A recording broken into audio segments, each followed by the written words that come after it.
peoples, what's up? My name is Jason and I'm from the Shelf Stories YouTube channel, and I'm here in the Dice Tower today to review King of 12. This is a bluffing style game, card play, 15-minute playtime designed by Rita Modi and published in English by Lucky Duck Games. Tom Vassell took a look at this game on the Dice Tower a couple of weeks ago, gave it a 7 out of 10, liked the game. I think that it has some different contributions that I really enjoy that I want to highlight for you. So without further ado, let's go to the videotape. Welcome to King of 12, fully laid out on the table for a 3-player game. This game plays 2 to 4 players. So the idea here, you are going to be playing cards every single turn, and you want to have the victorious number on a d12. These will be rolled once at the very beginning of the game, and then not rolled again, and they will be manipulated along the way. So most of the time, you're going to want to end a turn with the highest number, but there are cards that will let you win with the lowest number, or some kind of variation in between. At the end of the day, what you want to do is end every single turn with the most victorious number displayed on your personal d12. So how does that happen? You will take one card on your turn and you will play in the middle simultaneously. And then there is a simultaneous reveal. So I'm going to have this player, he's going to play an alchemist. So the alchemist says, double your die value. They felt pretty good. Having a 9 as pretty strong. They wanted to get ahead of the 11 and the 10, so now they score 18. This player had the same idea. Alchemist, double your value. So she was looking at her 10 going, I'm going to double my value. However, if you play 2 of the same card, they cancel, and you are left with the original value. So this player looked at the field and said, okay, I'm just going to play my Oracle right now, which is a reroll of a die. They were going to win, so that's probably a terrible play. But they got an 11 again, so they end up winning the trick. That person will get 2 points, and this person, because they are in second place, will get 1 point. And then all of those cards are discarded into their personal decks, and we keep on going. Play moves along, 1 card play at a time, until one player scores 8 points, or players have 1 card left in their hands. Once all of that is resolved, the player who has the most points at the end of that round will take one of their cards, and it could be any card, whether it's in their hand or discarded, and put it under their die, and they will be there for the rest of the game. You'll play another round, and the first player to have 2 cards under their die will be the winner. So these are all of the cards included in a game of King of 12. These 7 cards on top are the basic cards that the rules say you should start with, and they're all pretty simple, and then these 5 cards below are a little bit more advanced. So let's take a look at the top cards.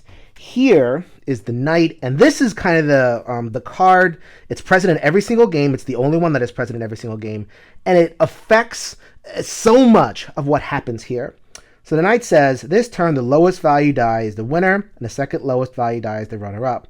So then the lowest value die normally is terrible, but this one card flips the meta, and not only is the card flip the meta, you get in people's heads like, oh, who's going to play the Knight? I better, adjust this in case someone plays the Knight, or if I have really high die, I want to try to cancel the Knight, blah, blah, blah. So much of that thinking is going on during your turn. So a card like the Parasite, and let me go ahead and show the art over here. Pretty gnarly. Gross. So the Parasite says, subtract 7 from your die value. Normally a terrible card to play. However, you are trying to judge whether someone has played the Knight. In which case, the Parasite becomes a pretty good card to play. And, just on and on and on. So, like, let's say you want to just, you're not happy with the die face at all. You could get the Oracle. Any card with this blue die over here means you can manipulate your own die. Reroll it.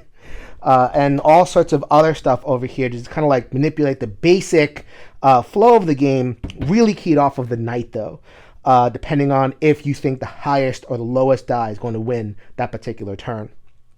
These cards are a little bit more complicated. Give you a little bit of an example here.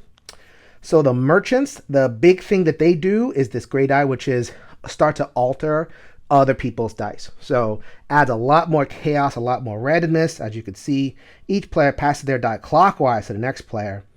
So that's a little bit more chaotic. You're going to want to be used to the flow of the game a little bit before you kind of mess with the meta. And then the lady, this one, cancel all cards. If the lady is canceled, the lady player with the lowest value die may take a point token of their choice from the lady player with the highest value die. So it's doing multiple things. It's canceling a lot of other different cards, but if there's two of them, you have to read all this text. It's not that complicated, but it is definitely a step up off of the core game. I definitely recommend getting your feet wet with these top 7 cards, but if you like the game, there are other advanced options available to you.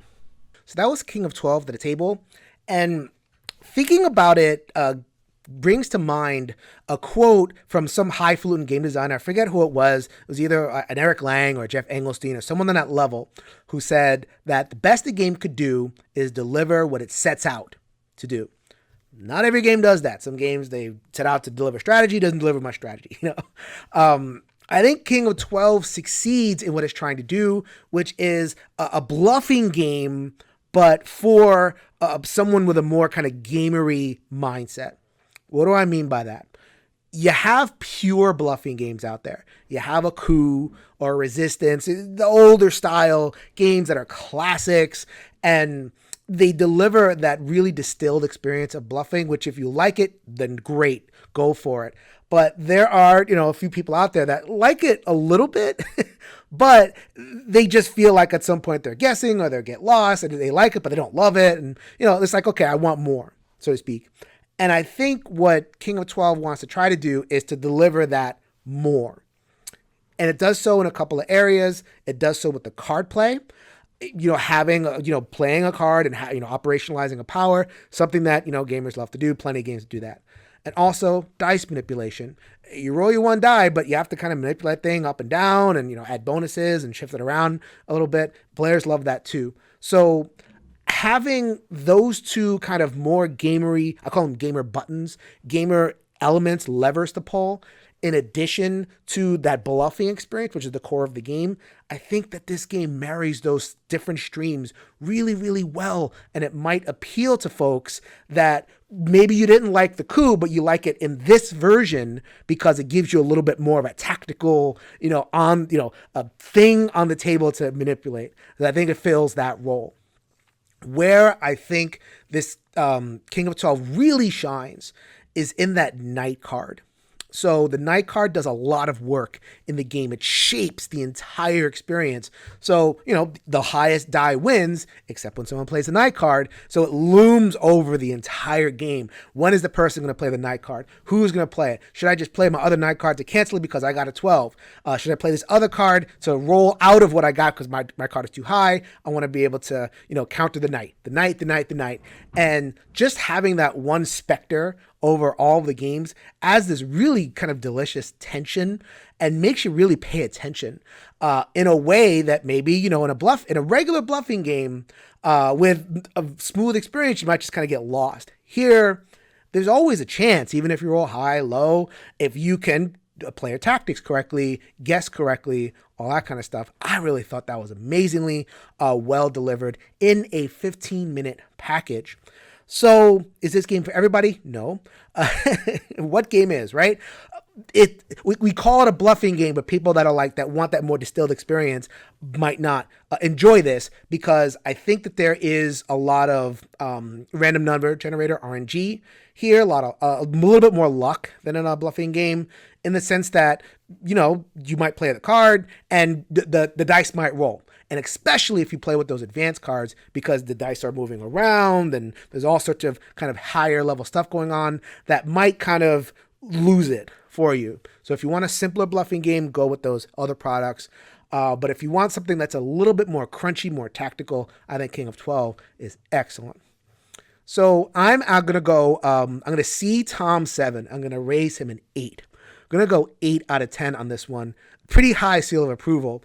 What brings this down maybe from a seal of excellence for me is the player count. The game like this should be able to handle like a 5 or even a 6, something so short, just kind of like everybody flying around the table. But that cancel mechanism where two players playing the same cards, they get eliminated. The higher player count you go, the more really people are going to cancel themselves out. Nothing's going to happen. So the design of the game kind of prevents that 5 or 6 player count. So if it had been able to kind of handle that, I might be inclined to bring it even higher. But for now, for a 2 to 4 player game, a little bit better at the higher player counts, more interaction, more going on. It's still good, and it's still an 8 out of 10. It's still something I'm really happy to play either before or after doing other things with dice manipulation and card play and all the good stuff. So if you like what you heard, please visit me on my YouTube channel, Shelf Stories. That's the place where I engage in editorial style conversations about the games that we play, the history, culture. I also am a mental health therapist, and I give tips and tricks on how to be a happier gamer and a happier person in my Shelf Help series. So I would really appreciate if you could come give my channel a visit. If you could change your mind, you could change the world. So until next time, later, everybody.